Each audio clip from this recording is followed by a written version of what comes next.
भंडारा जिल्ह्यात 19 जुलै ते 30 जुलै या कालावधीत अतिवृष्टी झाली, त्यामुळे खरीप हंगामाअंतर्गत लागवड केलेल्या शेती पिकांचे मोठ्या प्रमाणात नुकसान झाले आहे। धान पिकाची शेती पूर्णतः पाण्याखाली बुडाल्याने शेतकरी हवालदिल झाला आहे। राज्यात युतीचे सरकार असून शिंदे फडणवीस पवार या सरकारने अर्थसंकल्पीय अधिवेशनात जनहिताच्या मोठमोठ्या योजनांचा पाऊस पाडला। या योजनेअंतर्गत सरकारला बहीण लाडकी झाली, भाऊ लाडका झाला, पण अतिवृष्टीमुळे हवालदिल झालेला शेतकरी राजा या शेतकऱ्याला नुकसान भरपाई देताना नाता फरक करू नको रे अशी विनंती लाखांदूर तालुक्याच्या करांडला गावातील जयपाल भांडारकर या शेतकऱ्याने मुख्यमंत्र्यांना एका फलकाद्वारे केली आहे। भंडारा जिल्ह्यात मुसळधार पाऊस बरसल्याने जनजीवन प्रभावित झाले होते।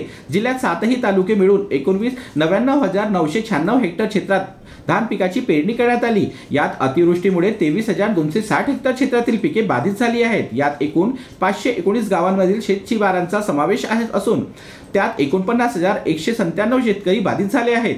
त्यामुळे खरीप हंगामाअंतर्गत लागवड केलेल्या शेती पिकाचे मोठ्या प्रमाणात नुकसान झाले आहे। अचानक आलेल्या अतिवृष्टीच्या पावसामुळे संपूर्ण लाखांदूर तालुक्यातील शेती ही पाण्याखाली जाऊन संपूर्ण शेतीचं 100% नुकसान झालं आहे। लाखांदूर तालुक्यातील सर्व शेतकऱ्यांनी भात शेतीवर पीक कर्ज काढून शेतात भाताची लागवड केली होती आणि अचानक आलेल्या अतिवृष्टीच्या पावसामुळे संपूर्ण 100% ही पीक हा पाण्याखाली गेला आणि खराब झाला।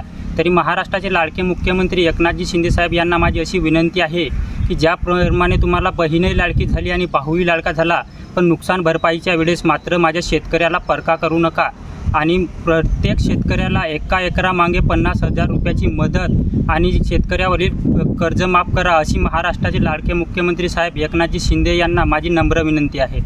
नाहीतर आम्हा शेतकऱ्यांना आत्महत्या केल्याशिवाय कुठलाही पर्याय राहिला नाही आणि माझी मागणी पूर्ण करतील असे मी महाराष्ट्राचे लाडके मुख्यमंत्री एकनाथजी शिंदे यांना नम्र विनंती करत आहोत। या नुकसानग्रस्त शेतकऱ्यांना एका एकरामध्ये 50,000 रुपयाची मदत आणि शेतावरील पीक कर्ज माफ करा, नाहीतर मुख्यमंत्री साहेब शेतकऱ्याला आत्महत्या केल्याशिवाय कुठलाही पर्याय शिल्लक राहिला नाही। ज्या पद्धतीने तुम्हाला बहीण लाडकी झाली आणि भाऊ लाडका झाला, त्या पद्धतीने मात्र शेतकऱ्याला फरक करू नका आणि शक्यतो लवकर आम्हाला शेतकऱ्याला नुकसान भरपाई आणि कर्जमाफीचा लाभही द्या। महाराष्ट्राचे मुख्यमंत्री एकनाथजी शिंदे यांना माझी विनंती आहे असे फलकावर लिहून या शेतकऱ्याने मुख्यमंत्री एकनाथ शिंदे यांना आवाहन केले आहे। अतिवृष्टीमुळे संपूर्ण लाखांदूर तालुक्यातील शेतकऱ्यांची भात शेती ही पाण्याखाली गेली। धान लागवडीसाठी शेतकऱ्यांनी कर्ज काढले होते, मात्र आता पाण्यामुळे 100% पिकांचे नुकसान झाले असून शेतकऱ्यांना लवकरात लवकर नुकसान भरपाई द्यावी अशी मागणी सुद्धा यावेळी शेतकऱ्यांनी केली आहे। जीबी न्यूजचे प्रत्येक अपडेट मिळवून घेण्यासाठी तुम्ही आमच्या चॅनलला लाईक करा, सबस्क्राइब करा आणि शेअर करा, तसेच बेल आयकॉनला सुद्धा प्रेस करा।